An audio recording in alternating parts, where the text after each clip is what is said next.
So a tragedy happens, and instantaneously a bunch of delusional losers go out and start celebrating it. And a lot of these people are game developers. I don't know about you, but I do not wish to support any game, any company that employs these people. I want to make something crystal clear before I move forward with this video. Everybody is allowed to have opinions. Everybody is allowed to voice those opinions, but they have to make sure that they are weighing the consequences of their own words and understanding what kind of impact they're going to have. And I don't think that's happening. I don't think it's happening at the scale that it should. I don't think it's being called out the way that it should. And I don't think some people should express their opinions. I think it's had a detrimental effect on the relationship between the customer and the game developers. Deep-rooted narcissism and a lack of consequences. That's ultimately what the problem here is. And I've been looking at a lot of the discourse over the past couple of weeks and some of the tragedies that have happened. And for me, and I think for a lot of people as well, it's not even a partisan issue as much as it is a problem or an issue with professionalism and general morals. You have game developers flying the flag of their company in their social media bios, running around using the influence that's been afforded to them by those same employers, going around promoting and celebrating the loss of life of their political opposition. That's unacceptable. They're doing it without any care to the risks it's going to bring to not only their games, but their coworkers and their studio. All for some upvotes on an edgy comment for Blue Sky. You are the product. It's not even for the upvotes. They're just evil, and they can't suppress their own evil, so they lash out like this when they can. Because these people are all evil. Make no mistake, they're not good. This is not a random act of them just losing it. They are evil. That is the saying in the entertainment industry, whether that's social media, video games, movies, television, or whatever else. Anytime that you open your mouth, every time you think that you have something worth saying, realize that you're always going to risk alienating your audience. And from my perspective, at least with this hobby, I don't think that anything here is supposed to represent alienation. So here I am a year later, giving... By the way, I think we do indeed to alienate a lot of people. I think we need to gatekeep the fuck out of gaming. I think we need to gatekeep anime. I think every single hobby that we have needs to be quadruple gatekept at this point.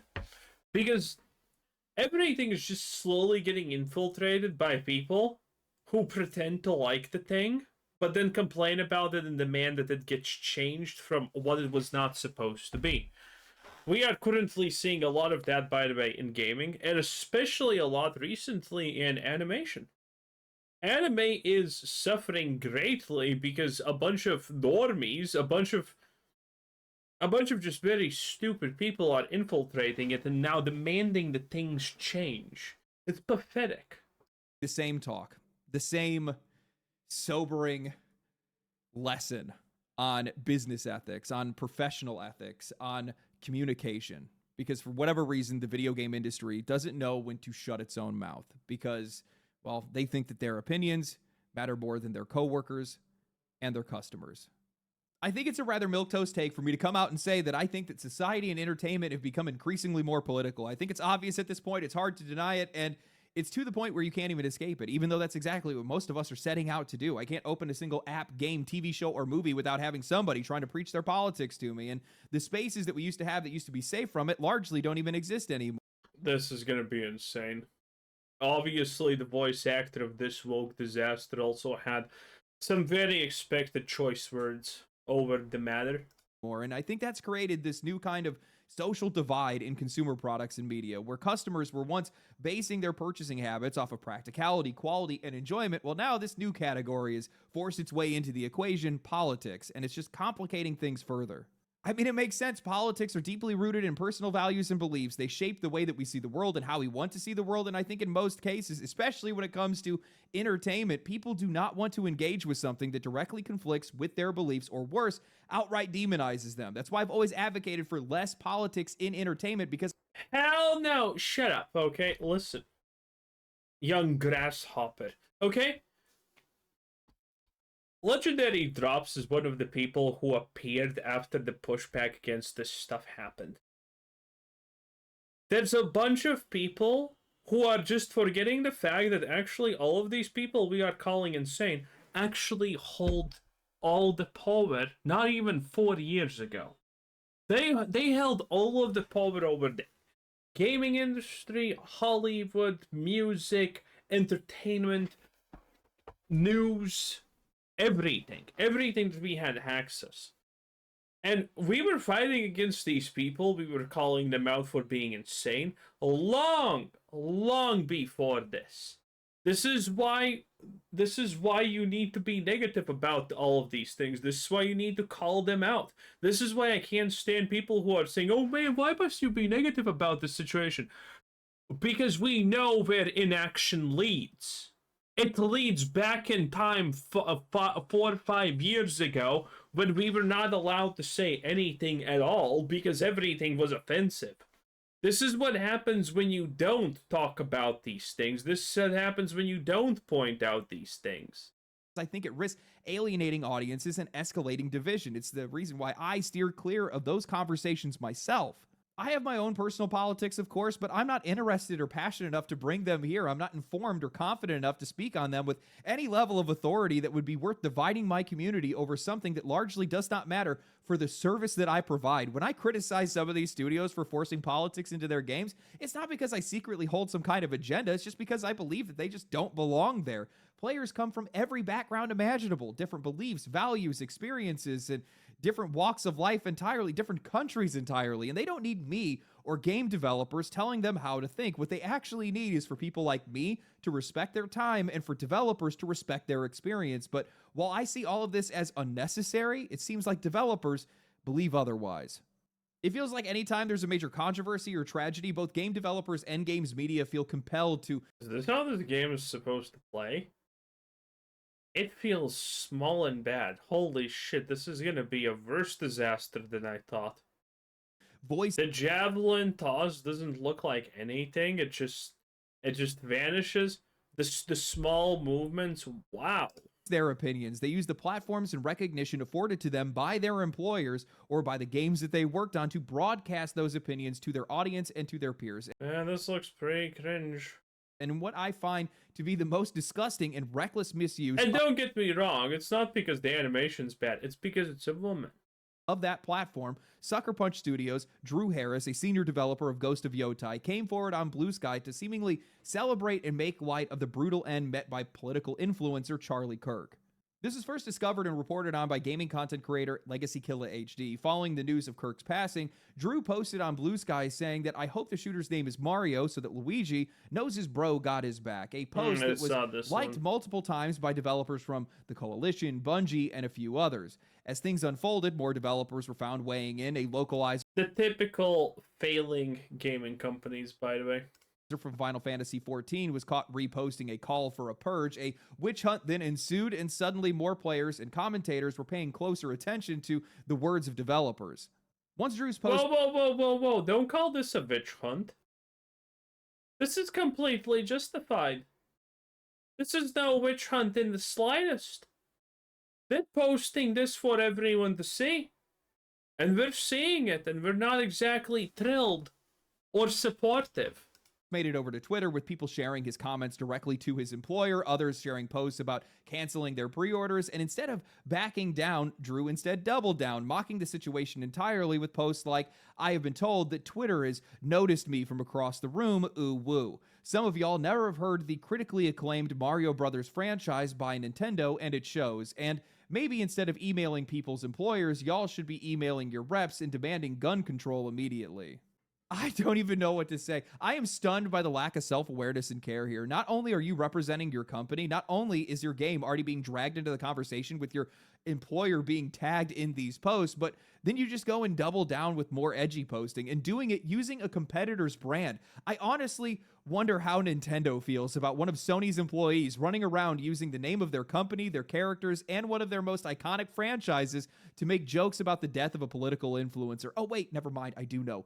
You lost your job. Good. Look, I don't know anything about Charlie Kirk. I don't watch that kind of content. I don't follow the political sphere, and I don't have anything to add to the debate between people's love or hate for the guy. But what I will say is this. It is wholly unacceptable to condone, celebrate, or promote this kind of extreme violence.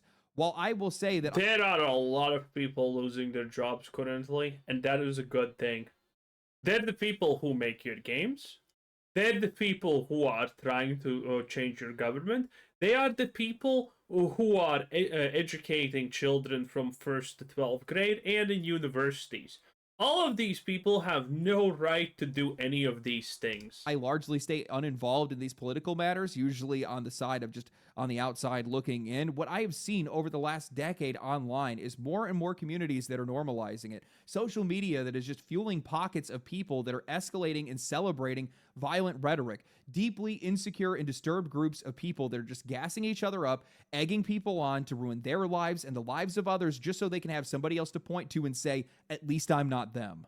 From my perspective, gaming should never be that space. Game developers should not allow it to turn into that kind of space. If anything, this industry should be doing the exact opposite, toning rhetoric down, lowering the temperature, and recognizing the risk of what happens if this keeps escalating. Especially now, we are walking into unknown territory after such a horrific event. After seeing the post from game developers speaking up, I put my own thoughts on Twitter and I wrote, I don't think that they realize how much this damages their brand, puts their coworkers at risk, and alienates their audiences. Likely they don't care. I doubt anything will happen, like with Avowed and Obsidian, when their devs ego tripped, nothing happened because the studio shared the same values. Luckily, something did happen. This is a completely different situation. If you think this is the same as the Obsidian, an avowed anti-Elon Musk take, this is not even close. This is fundamentally not understanding what's happening here. Oof. In this case, Sony's been a little bit more proactive, probably because of the fact that they've had some recent failures. However, the second incident that I was referring to happened just before the release of Avowed. During the previews for the game, some people on social media were pointing out how the game was using pronouns, with Elon Musk criticizing it, and instead of just letting the game speak for itself, Obsidian's art director Matt Hansen jumped in, openly celebrating the controversy as he posted, I wanted to make him mad with my game, and I can't believe it actually happened. And then, in the same breath, promoted the game. That move only poured fuel on the fire. Outrage grew. People started digging up older, deleted posts about Obsidian's hiring practices, and for what?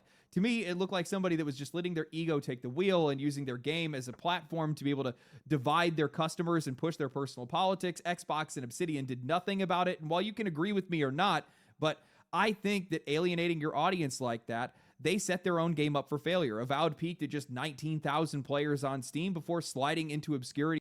Avowed was one of the first wave of these games. Avowed literally died, by the way. Avowed died in 7 days. Well, actually, like more like 5, but roughly 7 when it was truly 100% certain it's over. Yes. Other games, by the way, died faster than Avowed, which is even funnier. A week later. I don't think these developers understand the impact of their words in a world that is more divisive, political, and connected than ever, in an economy that's more difficult than ever, in a games industry where performance and quality are becoming increasingly more hit or miss. When you go out and you take these unnecessary risks that are rooted in your own ego, it's coming at the cost of your studio's reputation, your coworkers' future, and, well, the success of your game. Again, I want to be clear. It's not that you can't have opinions. It's not that you can't not like a political figure. It's just that you cannot be doing this on a platform that is afforded to you by your employer. I'll be real with you guys, when I see somebody that's posting that... No. He completely does not understand what's happening here. No. You can express your opinions. Expressing your opinions is fine. Being a diabolical, evil loser and provoking and stoking violence is not fine.